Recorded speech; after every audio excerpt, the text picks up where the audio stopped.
The command center was unnervingly quiet, save for the muted clicks of holographic interfaces and the soft cadence of air circulating through the vents. Commander Elias Kane leaned over the console, his sharp green eyes fixed on the enigmatic waveform spiraling across the screen. It wasn't just a signal, it was a pulse, rhythmic and deliberate, as if something ancient had reached out with the precision of a surgeon's scalpel. Origin? Kane's voice cut through the stillness. Unknown, Commander, replied Ensign Rourke, his fingers gliding across the console. A faint sheen of sweat glistened on his temple, betraying his calm exterior. The pattern matches no active species protocols, but there's something familiar. It's old. Kane straightened, his frame rigid and purposeful. The lighting overhead cast sharp shadows across his angular face, highlighting a scar that ran from his temple to his jaw, a memento from a skirmish he never cared to recount.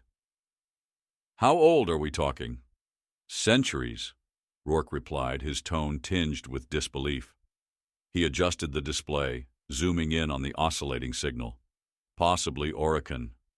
But their civilization vanished before Earth even left its solar system. The name struck the room like a physical blow. Oracans were a whispered legend among scholars and strategists, the kind of myth dismissed as impossible until proven otherwise. They had once dominated the stars, their technology eclipsing even today's most advanced fleets. And then, without warning, they were gone, leaving behind nothing but fragmented data and ruins too complex to decode. Kane's jaw tightened. Pull up everything we have on Oracan transmissions. Cross-reference this with the signal's origin. It's from the vortex expanse, Rourke said, his voice faltering. Unexplored sector. The gravitational anomalies alone make it suicidal. Kane exhaled slowly, his gaze narrowing on the screen. His thoughts raced, each possibility more unsettling than the last. A distress signal this old couldn't just be an accident. And if the Oracans had left a breadcrumb, it was worth the risk. Transmit the data to Fleet Command. Flag it as urgent. You think they'll approve? Rourke asked hesitantly. They don't have to, Kane said firmly. This fleet was built for one purpose, to answer calls like this. Prepare the ship for jump calculations. We leave in 6 hours. The room fell silent again, but this time it was heavy with anticipation. Around Kane, officers exchanged uneasy glances.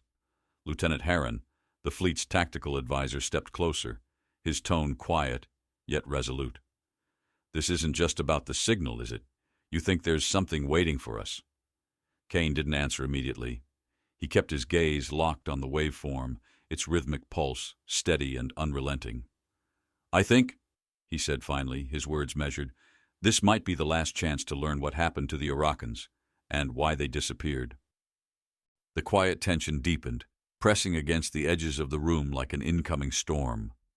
Outside the viewport, the darkness of space stretched endlessly, a reminder of how little humanity truly understood.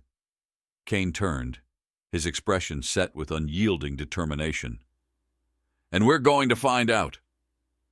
As Commander Elias Kane issued the final command, the vast command center buzzed with repressed urgency. Monitors glowed, casting an ethereal blue light that flickered across the focused faces of the crew, their features sharp under the stark illumination. The air tasted sterile, scrubbed clean of any contaminants, a reminder of the unnatural environment within which humanity now traveled the stars. Coordinates locked, Commander. We're ready to initiate the jump, Ensign Rourke announced, his voice a crisp echo in the cavernous room. Kane nodded, his gaze sweeping over the holographic star map that now displayed their trajectory into the vortex expanse. Engage on my mark. Now. The sensation of the hyperdrive kicking in was subtle, but undeniable. A slight pressure change whispered through the ship, a gentle tug at their senses as reality bent around them. The view outside the main viewport shifted, stars stretching into lines as they pierced through the cosmic veil to their destination.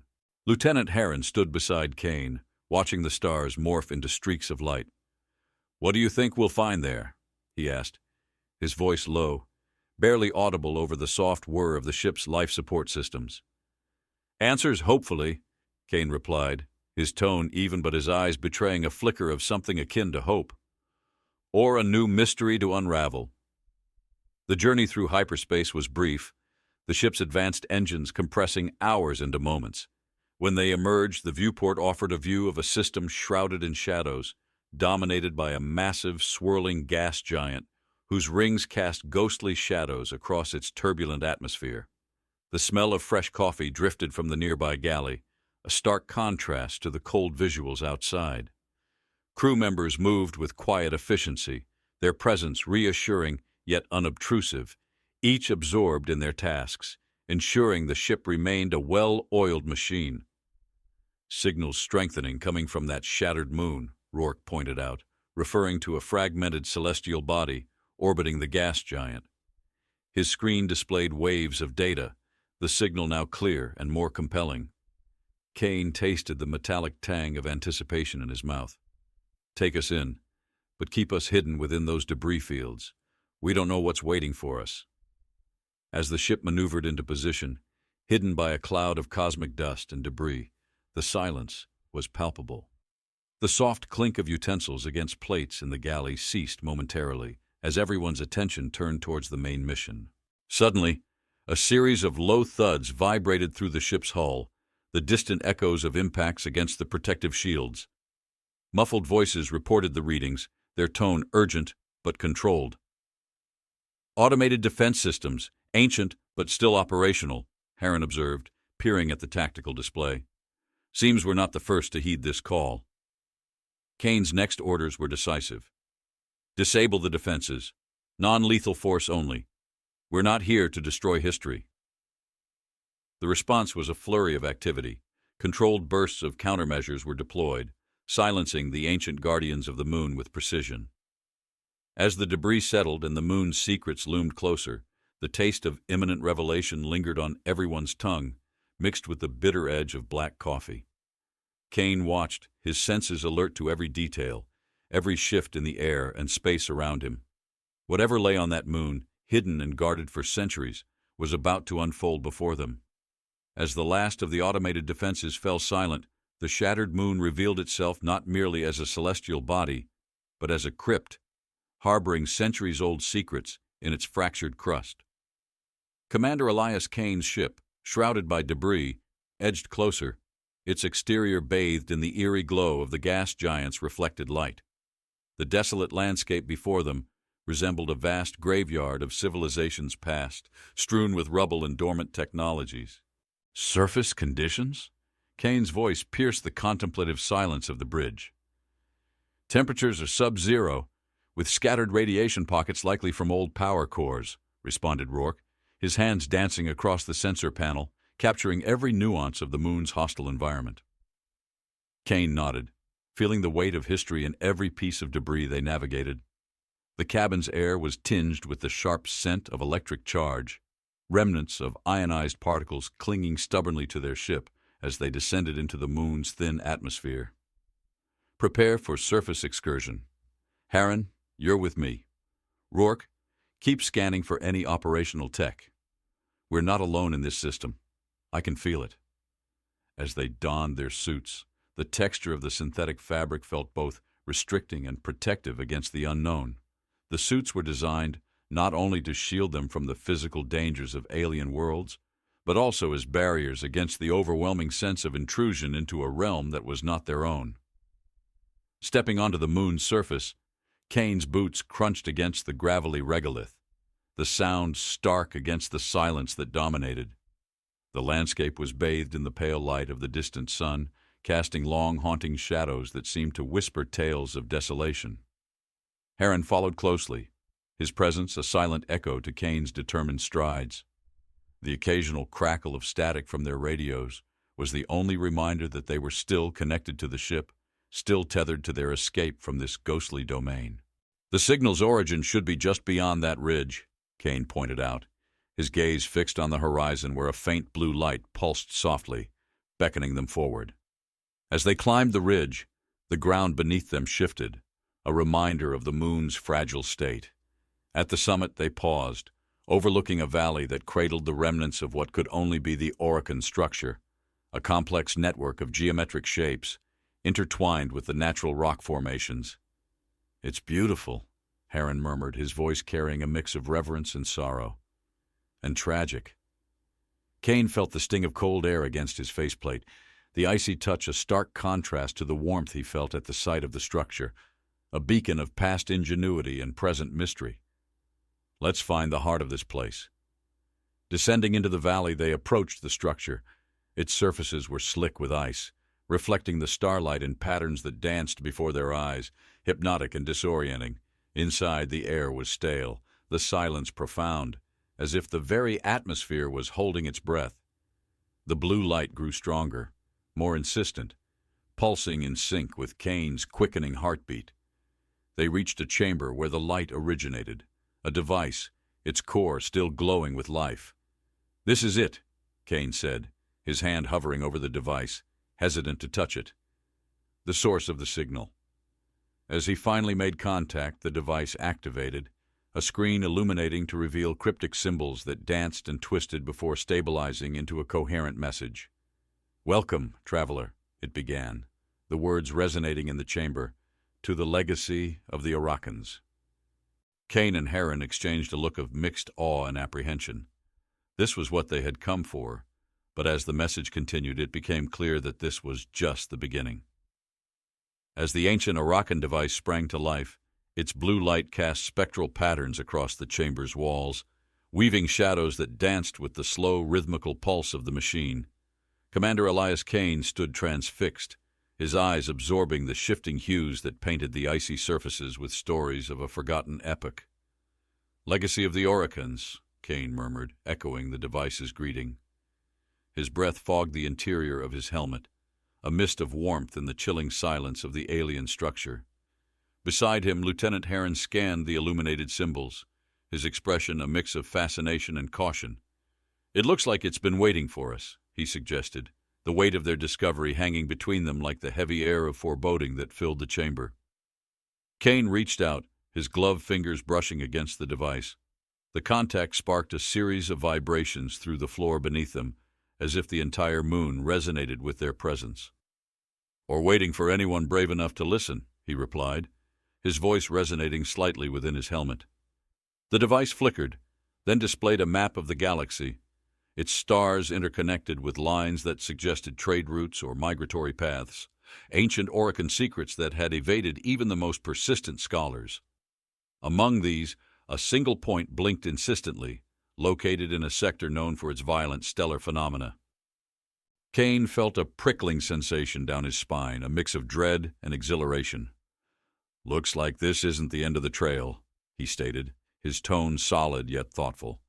Heron nodded, his eyes reflecting the starlight map, a universe away yet suddenly within reach. They took their findings back to the ship, where the crew was gathered in the mess hall, the air filled with the scent of synthetic coffee and the subdued clink of utensils. Rourke looked up as they entered, his gaze sharp and inquisitive. "We've found something," Kane announced, his voice cutting through the murmurs of conversation. The room fell silent, all eyes on him, the weight of expectation palpable. "On the device, there's a map leading to another sector," Kane continued, transferring the data to the main screen. The crew leaned in, the light from the display painting their faces in tones of blue and silver. "Could be a wild goose chase," muttered Ensign Jax, skepticism lacing his words. "Or the biggest discovery of our lifetimes," countered Heron, his enthusiasm undampened by the daunting possibilities. Kane watched his crew's reactions, feeling the stir of their combined curiosity and fear, a cocktail of emotions that mirrored his own. "We're going to follow this map," he decided, his decision firm, his resolve clear. "Prepare for a jump to the next coordinates. Let's see where this mystery leads us." The ship hummed with renewed activity as the crew set to work, their movements swift and purposeful. Kane returned to the bridge, where the vastness of space awaited them, stars twinkling like distant lighthouses guiding them deeper into the unknown. As the ship slipped through the fabric of space, Kane stood at the viewport, watching the cosmos stretch and warp. The sensation of jumping through hyperspace never grew old. It was a silent rush, a fleeting disconnection from reality that teased the senses with the promise of the unexplored. Their course was set, the path illuminated by ancient starlight. Kane felt the ship move beneath him, a steady, powerful glide through the dark ocean of space, carrying them toward a history that had yet to be written.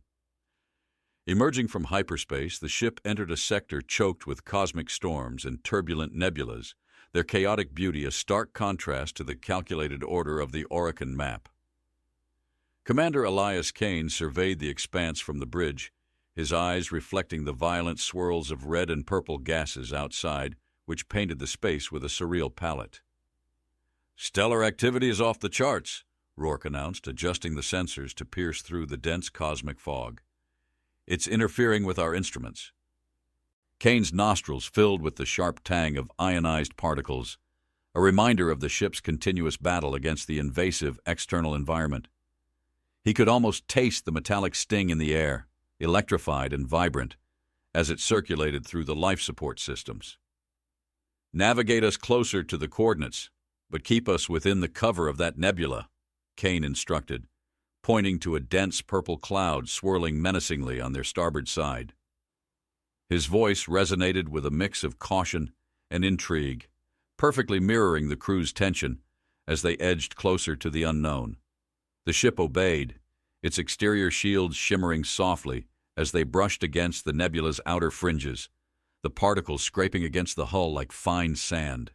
Inside, the crew moved quietly, efficiently, their presence a comforting constant for Kane as he faced the unfolding mystery. Harren approached Kane, his footsteps silent on the soft flooring. "What do you think we're walking into?"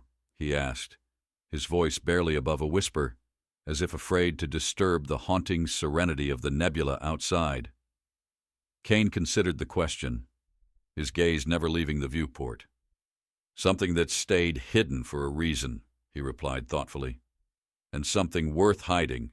As they delved deeper into the nebula, a faint glow began to emerge from the coordinates, like a beacon slowly awakening from a long slumber. The sight was mesmerizing, ethereal even, and it drew the crew's eyes like moths to a flame. "Visual on the object!" Rourke called out, breaking the spell.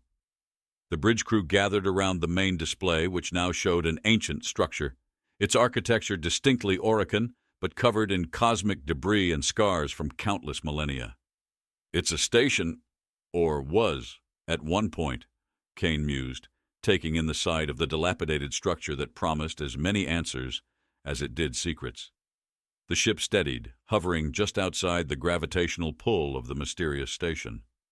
Kane could feel the ship vibrate under his feet, a silent testament to the raw power of the celestial forces surrounding them. "Prepare an away team," Kane decided, his decision slicing through the uncertainty like a beacon. "Harren, you're with me. Let's find out what's been calling to us." As the team suited up, the sound of zippers and the clink of gear filled the air, a symphony of readiness that sharpened their focus. The taste of adventure was palpable, tinged with the adrenaline of the unknown. Stepping into the airlock, Kane felt a momentary disconnect, a brief silence that was both eerie and exhilarating. As the door sealed behind them, the soft thud echoed a finality that was impossible to ignore. They were stepping into history, into a secret kept hidden by the stars themselves, and whatever lay ahead, it was a mystery that would soon unravel under their unwavering determination. The nebula, with its swirling mysteries and hidden dangers, watched silently as they ventured forward, guardians of an ancient truth about to be uncovered. The airlock's seal broke with a crisp snap, releasing Kane and Harren into the dimly lit corridors of the ancient Oracan station. The interior was a labyrinth of shadows and whispers, the walls lined with conduits and panels, their once bright surfaces dulled by the patina of age. Dust particles danced in the beams of their flashlights, creating a slow ballet in the zero-gravity environment. "This place is a tomb," Harren whispered, his voice reverberating softly through their comms. The station's silence was profound, amplifying the faint sounds of their movement, the subtle crinkle of their suits, and the soft hiss of their own breathing. It was as if the station itself listened, holding its breath along with them. Kane led the way with measured steps, his senses alert to every shift and creak within the ancient structure. The air was stale, carrying a faint metallic scent, a reminder of long unused technologies and decayed organic matter. It tingled on his tongue, the taste of antiquity and desolation mingling uncomfortably as they delved deeper. "Commander, look at this!" Heron called out, directing his light toward a large, dust-covered console. The device was intact, a relic of complex engineering untouched by time. As Kane approached, a wave of cold air brushed against his face, the station's dormant life support systems giving a sigh of functionality. Kane reached out, brushing the dust away. Beneath his fingers, the console came alive, lights flickering weakly as ancient circuits awakened from their slumber. The screen glowed dimly, casting eerie patterns on their visors. "It's pulling power from our suits," Kane noted, observing the console's interface stabilizing. "Let's see if it can give us some answers." With a few deft presses, Kane navigated the foreign technology, relying on intuition and his extensive experience with xenoarchaeology. The console beeped, a soft, low tone that resonated slightly in the confined space. Suddenly, the station trembled, a groan of metal that felt like a moan of distress from the depths of the structure. Kane steadied himself against the console, his eyes narrowing as he scanned the data now streaming across the screen. "This station isn't just a relic. It's a beacon," Kane deduced, the information revealing a network of similar stations, all linked in a dormant web across the galaxy. "And we just woke it up." Heron examined the map displayed on the screen, noting the strategic positions of other stations marked in pulsing lights. "Someone wanted to keep watch over something. Or someone," he mused, his mind racing with the implications of their discovery. Kane felt a chill run down his spine, the cold of the station seeping into his bones.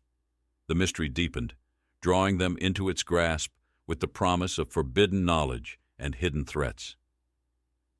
"We need to understand the purpose of these stations," Kane decided, turning to Heron with a look of resolute determination. "Prepare to map a route to the nearest active site. We're not done here yet." As they left the console, the station seemed to awaken further, the walls emitting a soft glow, as if acknowledging their presence and intent. With each step back toward the ship, Kane felt the weight of unseen eyes upon them, the station silently watching, waiting, as secrets long buried prepared to surface. Behind them, the console continued to pulse softly, a heartbeat in the dark, a sentinel over the cold expanse of space, guarding truths too significant to remain hidden. As Kane and Heron returned to their ship, the pulsing light from the station's console seemed to cast long, quivering shadows that followed them through the dimly lit corridors. Their footsteps echoed quietly, the sound swallowed by the expansive emptiness of the abandoned station. The air was thick with the dry, musty odor of decay, leaving a tangible grit on their tongues as they breathed through the filters of their suits. Back aboard their vessel, the atmosphere was tense but charged with a palpable sense of anticipation. The crew gathered around, their faces illuminated by the soft glow of the main display, as Kane uploaded the data from the station. Rourke, with his keen, analytical mind, quickly began cross-referencing the newfound coordinates with known star charts. "It appears these stations form a grid," Rourke pointed out, his fingers tracing the intricate web of connections displayed on the screen. Each one positioned in sectors notorious for celestial anomalies. Kane stood before the display, his eyes scanning the data, absorbing the strategic implications. They were not just watching, they were controlling, manipulating perhaps. We need to understand their method. The decision was made to set course for the nearest station. As the ship prepared to jump, the crew's routine movements carried a silent urgency. Kane felt the deck vibrate softly under his boots, a reassuring reminder of the ship's readiness to confront whatever lay ahead. Emerging from hyperspace, the next station loomed against a backdrop of a tumultuous nebula, its colors swirling violently like a cosmic storm on the verge of eruption. The station itself appeared dormant, enshrouded in darkness except for a single beacon that flickered intermittently. "Looks dead," Heron noted, squinting at the view screen. "No signs of energy output." "Appearances can be deceiving," Kane murmured, his gaze fixed on the flickering light. "Prepare for a closer look. We may need to bring it back online." As their ship approached, the silence of space around them felt oppressive, the usual comfort of the engine's steady thrum replaced by a watchful stillness. Even the ship seemed to hold its breath as they docked with the ancient structure, the impact sending a low thud through the hull. Inside the station, the air was colder than the last, a chill seeping into their suits and prickling their skin. Their lights pierced the darkness, uncovering layers of dust and debris that crunched under their boots. The walls were lined with intricate carvings, their details obscured by the age but suggesting a narrative of cosmic dominance and deep-rooted vigilance. Kane led his team deeper into the heart of the station, each step measured, his senses alert to any shift in the shadowy stillness. They reached the central chamber, where a similar console as the first awaited them, its surface dull and unresponsive. "This one's been silent for a long time," Kane said, his voice echoing slightly off the cold metal walls. With a skilled hand, Kane connected their portable power source to the console. The response was immediate. The chamber filled with a low, resonating vibration that seemed to stir the air itself. Lights flickered to life, revealing a network of screens and interfaces that blinked curiously at the new arrivals. As the console awakened, an ancient map of the galaxy unfolded before them, its lines intersecting at various points with markers that pulsed softly. Kane's eyes narrowed as he studied the map, noting several markers in sectors currently embroiled in interstellar conflict. "Whatever they were doing, it's not just historical. It's active," Kane concluded, the weight of the revelation settling over him like the dust of forgotten ages. "We need to find the control hub." The mystery deepened, the station's revived pulse echoing through its halls like the heartbeat of a slumbering giant, reluctantly roused. With new data in hand and the scent of ozone from their activated equipment mingling in the air, they prepared to delve further into the ancient network, each step drawing them closer to a truth that seemed as volatile as the nebula churning outside. The revived pulse of the ancient station resonated through the chamber, a low vibration that seemed to permeate the very structure of the space around them. Commander Elias Kane felt the floor beneath his feet subtly shift, an indication of long-dormant systems stirring back to life. The air was tinged with a sharp, metallic taste, remnants of the station's reactivated environment controls slowly altering the stale atmosphere. "Look at this, Commander," Harren called out, his voice reverberating against the metallic walls.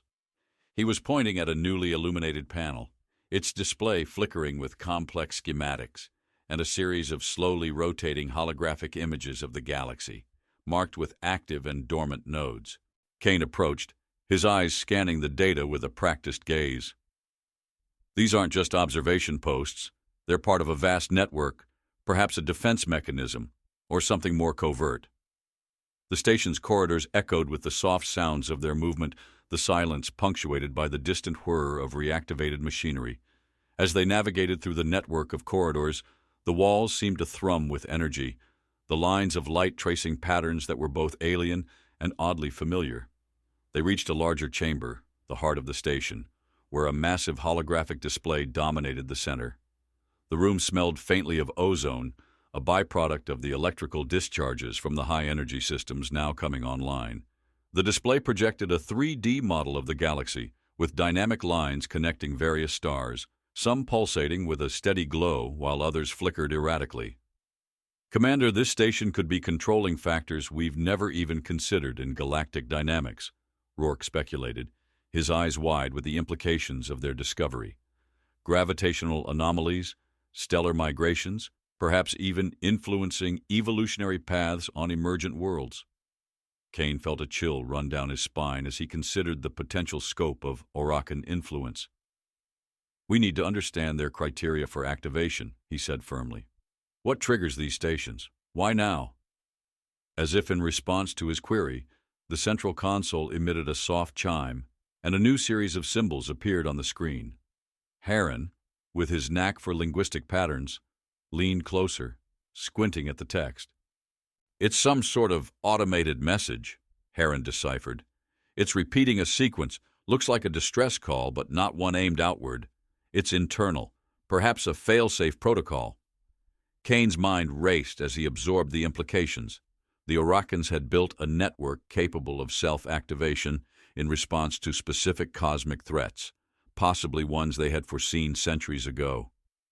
Let's trace the source of that call, Kane decided, the mystery deepening with each revelation.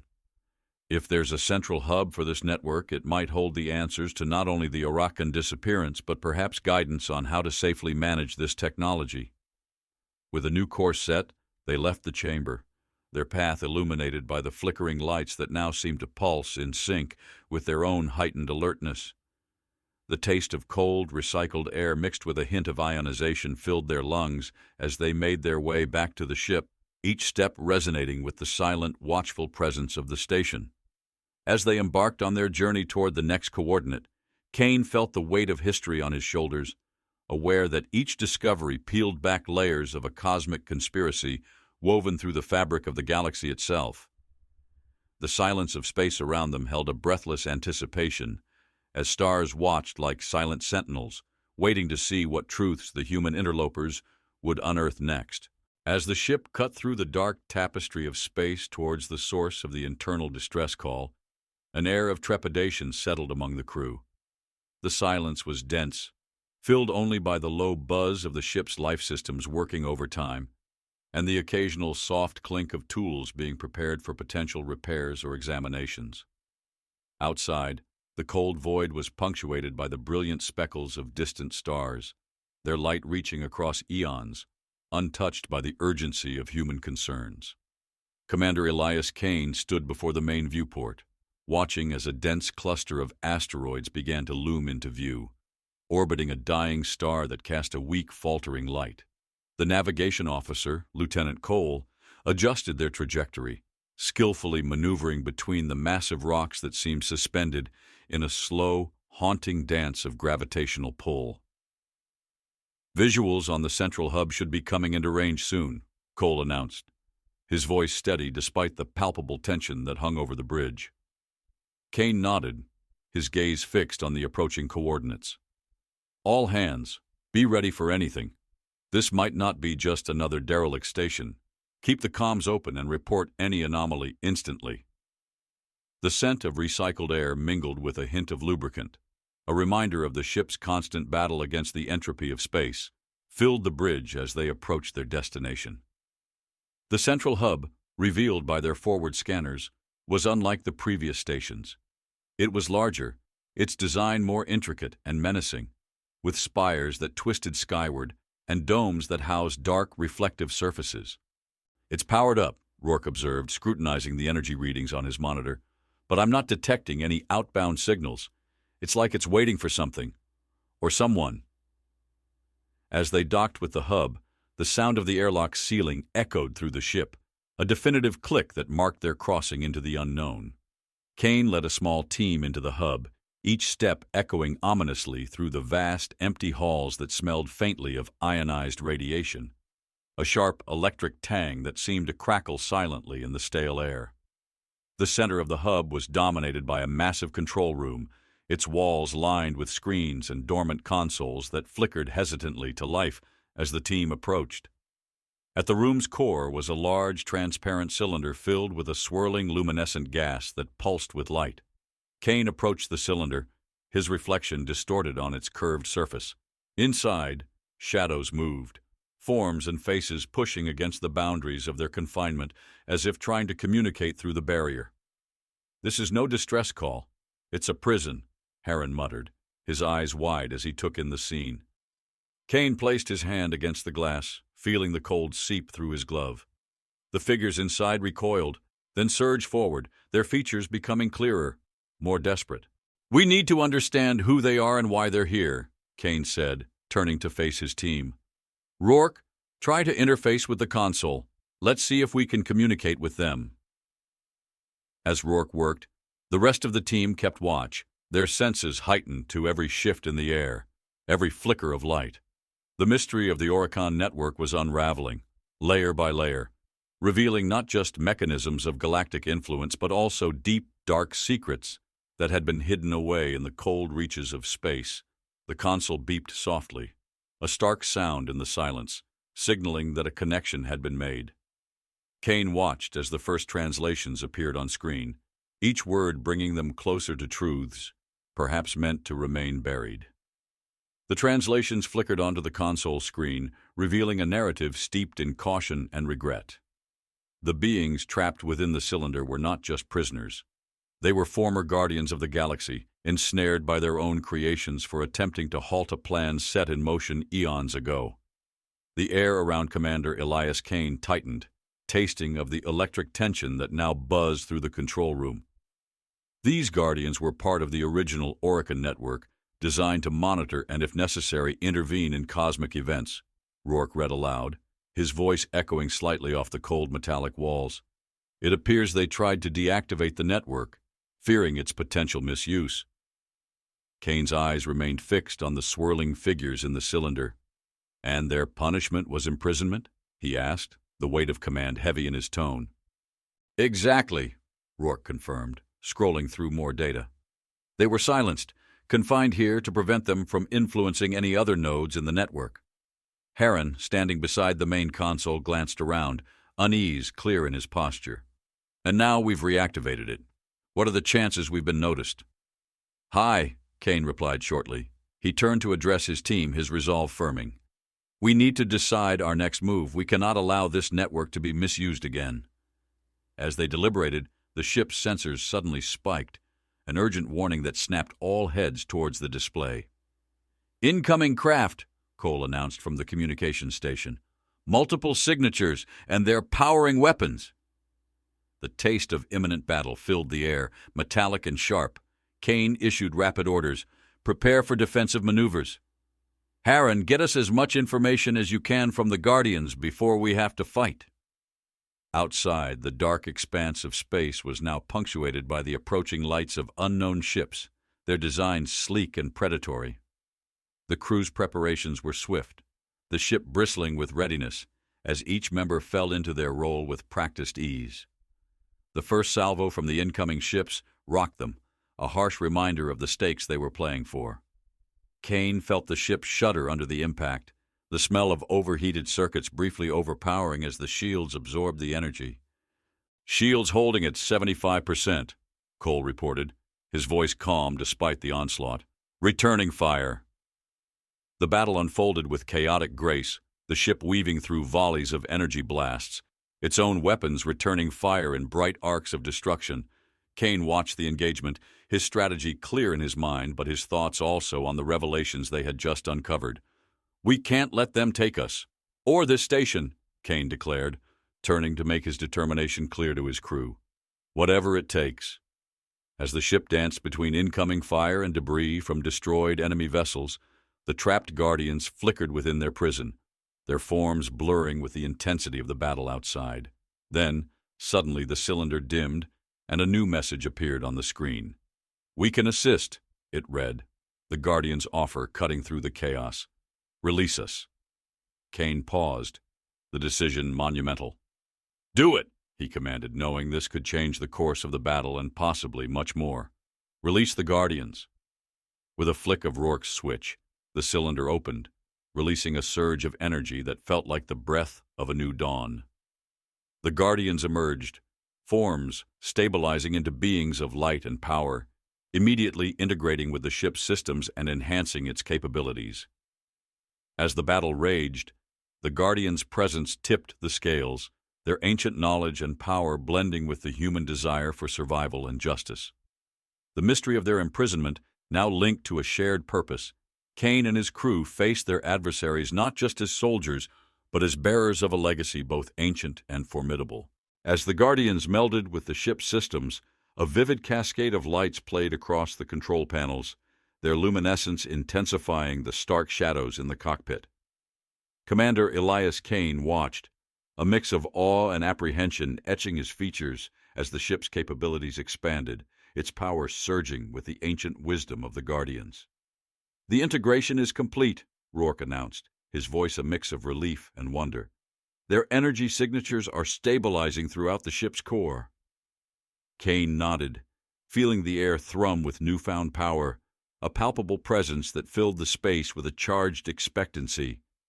The scent of ozone lingered, a byproduct of the sudden energy flux, mixing with the sharp tang of cold metal. "What's their condition? Can they communicate directly now?"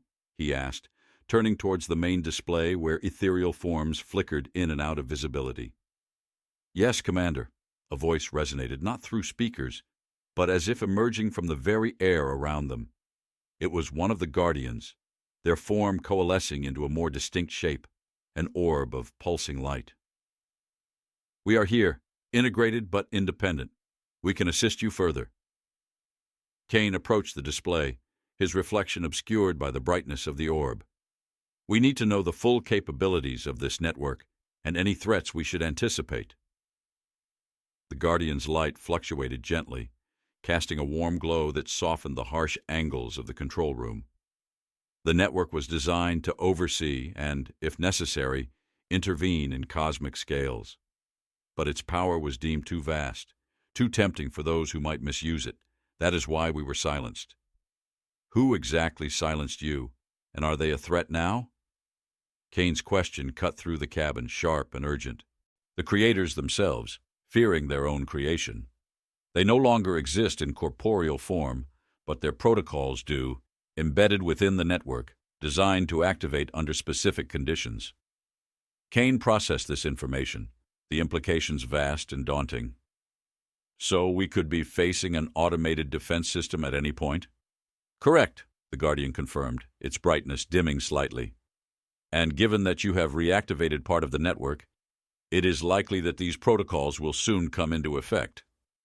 The revelation sent a chill through Kane, the cold of space seeming to seep through the hull, making the air taste slightly metallic, the flavor of fear and determination mingling on his tongue.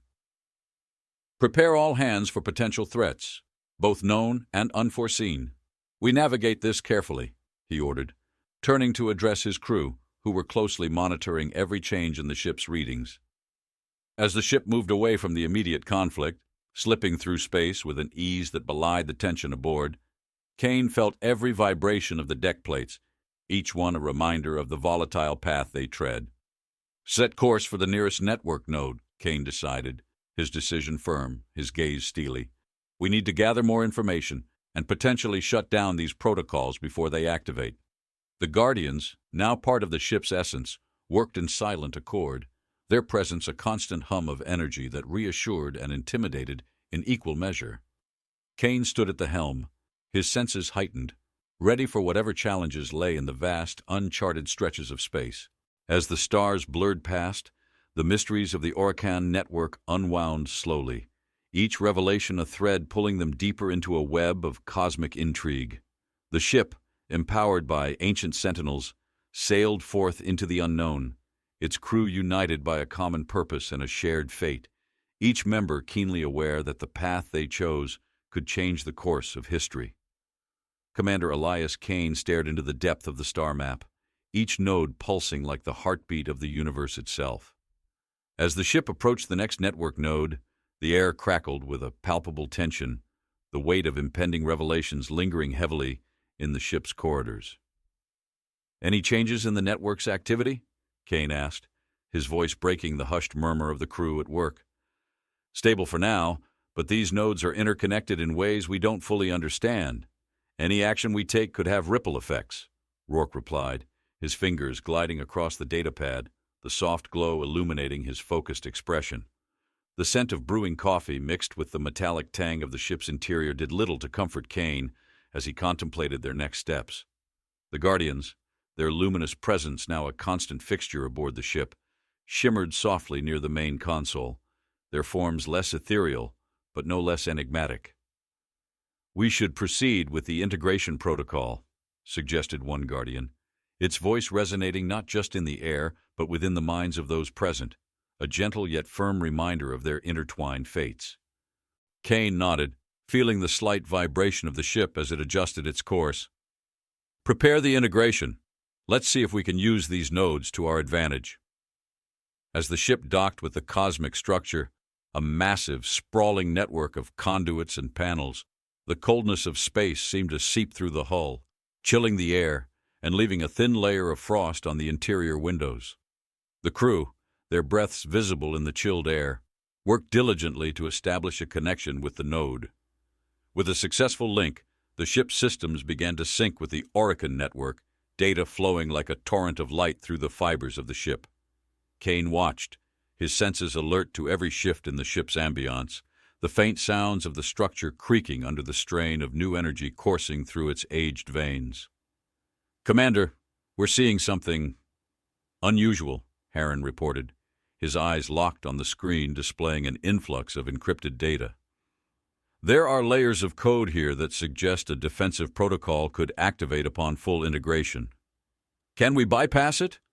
Kane's question cut sharply through the rising murmur of concerned voices. "It's possible, but risky," Harren responded, his hands hesitating over the console. "We might trigger it instead." Kane's decision came swiftly. "Do it. If we're to understand this network and possibly control it, we need full access. Proceed cautiously." As Harren initiated the bypass, a sudden surge of light flooded the ship, the nodes glowing intensely as if the network itself had become alert to their intrusion. The taste of ozone was sudden and sharp, signaling a discharge of energy within the ship's systems. Then, as quickly as it had come, the light dimmed, the ship stabilizing once more. The only sound, the soft whir of the air recycling system, working to clear the electric scent from the atmosphere. "We have access," Harren finally said, relief evident in his voice. "But there's more here, much more than just a defensive system." Kane approached the display, his gaze absorbing the complex web of information now available to them. This network isn't just a tool for watching or intervening, it's a weapon capable of influencing galactic scales. The revelation hung between them, daunting in its scope. Kane felt the deck beneath his feet, as if grounding himself against the magnitude of their discovery. "We need to be extremely careful with this power," Kane stated, the weight of command resolute in his tone. "Let's ensure it can never be misused again." With the Guardians at their side, the crew of the ship faced the vast network, a map of potential and peril laid out before them, each node a pulse in the cosmic organism they were only beginning to understand. Commander Elias Kane stood before his crew, the control room bathed in the soft glow of the operational screens, their surfaces alive with data from the Oracan network. The stakes were immense, and Kane's next words would set the course for potentially historic actions. "We have the capability to influence cosmic events," Kane began, his voice steady. "But with great power comes great responsibility. Our goal is not domination, but preservation and protection." Rourke, stationed at his console, highlighted potential points in the network that could be crucial for their strategy. "We can initiate a controlled shutdown of the network's offensive capabilities, leaving its defensive mechanisms intact for galactic stability." Kane nodded approvingly. "Prepare the sequence. We'll need to ensure it's foolproof." The plan involved a multi-step process. First, to isolate the network's aggressive protocols from its defensive ones, a task that required precision and acute understanding of alien coding. Harren, tasked with this, felt the texture of the keys under his fingers as he programmed the separation, the subtle click of each keystroke a reminder of the gravity of their task. "Phase 1 ready," Harren announced, his eyes not leaving the screen where lines of code cascaded down like a digital waterfall. "Initiate," Kane directed, his senses heightened to every change in the room's ambiance, from the slight shift in air pressure signaling the life support's continued operation to the distant aroma of coffee, a faint reminder of normalcy amidst their extraordinary undertaking. As the program ran, Kane monitored the network's response. The Guardians, their forms a constant shimmer around the main console, were vigilant, their presence a comforting reminder of the ship's augmented capabilities. "Phase 2, we neutralize any potential backlash from the network. It may try to preserve its original protocols," Kane explained, outlining the next critical steps. Harren and Rourke synchronized their systems, the former focusing on containment, the latter on countermeasures. The implementation was meticulous. Rourke adjusted the ship's defenses, preparing for any anomalous feedback from the network that could threaten their plan or their lives. The soft whir of cooling systems accompanied their concentrated efforts, a symphony of mechanical reliability that underpinned the human and Guardian synergy. Ready for final phase, Rourke confirmed, his finger poised over the execution command. This will disable the offensive protocols permanently. Do it, Kane ordered, and with a single tap, the command was sent. The screens flickered momentarily, a visual echo of their actions resonating through the network. A hush fell over the room as they waited for confirmation of success. Seconds stretched into minutes, each moment elongated by the tension that filled the air, tasting faintly of metal and determination. Confirmation received. Heron finally broke the silence, a broad smile spreading across his face. The offensive protocols are offline. Defensive systems remain operational and stable. The crew exhaled in unison, a wave of relief sweeping through the room. Kane allowed himself a small smile, feeling a profound sense of accomplishment. We've done it. We've ensured the network can no longer be misused. The Guardian's light pulsed warmly, an approval that transcended language, their glow casting the room in hues of victory and peace. Now, Kane continued, his gaze sweeping over his crew, we monitor and protect. This network, under our guidance, will serve as a beacon of defense for the galaxy. As the ship resumed its watch over the now pacified network, Kane stood at the viewport, watching the stars. They seemed brighter, undisturbed by human conflicts, a vast canvas of peace that they, for now, had secured. As the newfound peace settled over the control room, Commander Elias Kane stood observing the starlit cosmos through the viewport, a visual reminder of their successful neutralization of the Oracan network's aggressive capabilities. The galaxy outside seemed unchanged, yet the entire crew was acutely aware of the monumental shift that had just occurred under their watch. Let's establish a long-term monitoring protocol, Kane directed, turning to face his team. His gaze was sharp, his resolve clear, embodying the leadership that had steered them through uncertainty to this pivotal victory. We need to ensure the network remains stable and that no other entities can manipulate it. Rourke nodded, his fingers already dancing across his console, setting up continuous diagnostic sweeps of the network. I'll set alerts for any anomalies and schedule regular check-ins to the network's core systems. We'll detect even the slightest hiccup. The air in the ship was thick with the scent of victory, a subtle blend of ozone released from the electronic panels and the earthy aroma of coffee brewing in the background. Celebratory cups awaiting them after long hours of tension. Heron, who had been quiet, spoke up, his voice steady but carrying an undertone of reflection. We should also consider the Guardians' future. They've been bound to this network for centuries. What's their role now? Kane considered this, his eyes thoughtful. They were prisoners of their own creation. Now they're part of ours. We owe it to them to find a path that offers more than endless vigilance. Turning to the Guardians, who had maintained a quiet presence, now less like sentinels and more like partners, Kane addressed them directly. You have helped safeguard the galaxy. How do you see your role moving forward? One Guardian, its form a shimmer of light more subdued than before, responded. Our purpose was to protect, a task we can still fulfill, but with the freedom to choose how and where. We wish to explore, to be more than keepers of peace. Then let's draft an exploration charter, Kane decided, inspired by the Guardian's aspiration. You will have autonomy within the framework of our joint mission to explore and protect. The strategic planning was detailed and realistic, grounded in their newfound understanding of the network and its capabilities. They set up protocols that would allow the Guardians to scout ahead into uncharted territories, acting as advanced scouts for the human fleet, while still maintaining a link to the network for safety and communication. As the meeting adjourned, the crew dispersed, the soft sounds of their movement blending with the ship's ambient noises, a symphony of routine life resuming.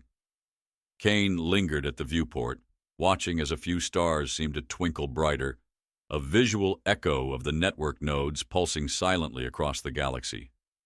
Commander, Rourke called out, handing him a steaming cup of coffee. To new beginnings. Kane accepted the cup, the warmth seeping into his hands, a contrast to the cold glass of the viewport.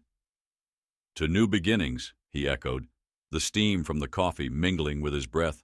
visible in the cool air of the ship. Outside, the universe continued its endless dance, indifferent yet somehow more secure, a testament to their quiet, vigilant watch. In the quiet expanse of the command center, Commander Elias Kane surveyed the galaxy displayed before him, a map of newfound peace and potential that stretched infinitely into the darkness. The crew, once tensed with the burden of their monumental task, now moved with a sense of accomplishment and purpose. "Look at what we've achieved," Kane said, his voice resonant, filled with a mixture of pride and awe. "Not through conquest, but through guardianship. This is what it means to be truly powerful." Lieutenant Heron, standing beside the commander, nodded, his eyes fixed on the glowing nodes of the Oracan network on the screen. "We've redefined the very nature of force. Instead of dominating, we safeguard." The Guardians, now integral to the ship's operation, shimmered nearby, their forms pulsating gently with the ship's rhythm. One of them spoke, its voice harmonizing with the subtle vibrations of the ship. "Humanity has shown us a new path, one of empathy and foresight. This alliance, may it be a beacon across the cosmos." As the ship passed by a particularly vibrant star cluster, the light from the stars streamed through the viewport, casting long shadows and bathing the bridge in a celestial glow. Kane's silhouette stood stark against the backdrop of the universe, a lone figure who had steered them through darkness into light.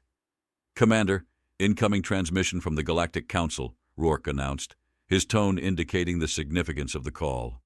Kane straightened, addressing the holographic display as it flickered to life, revealing the assembled representatives of the galaxy's myriad species. The gravity of the moment was palpable, the air charged with the potential of his next words. "Commander Kane," the Council's president began, his voice echoing slightly in the vast chamber, "your actions have resonated across the galaxy. You have turned a weapon of unspeakable power into a shield guarding us all. What do you seek now in return?" Kane's reply came not just from a place of duty, but deep conviction. Nothing but the promise that this network will be used as it is now, under our guardianship, for peace and the safety of all sentient beings. Humanity doesn't seek to rule, we seek to unite.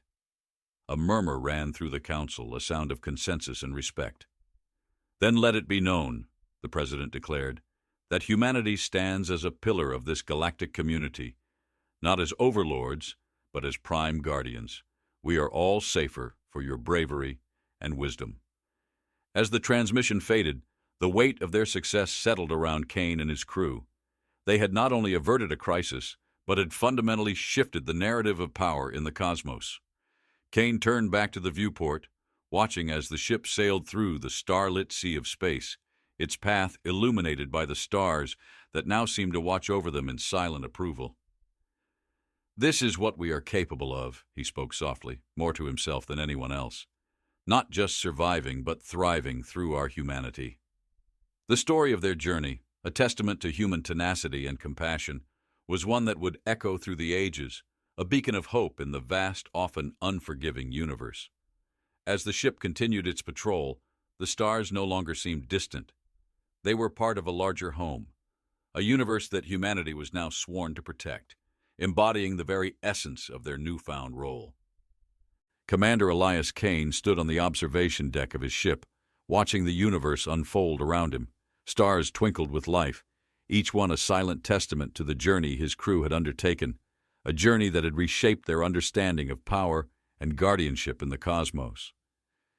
"We did it, Kane," Lieutenant Heron said, joining him at the viewport. His voice was soft, filled with a mixture of relief and disbelief. "We've changed the course of history."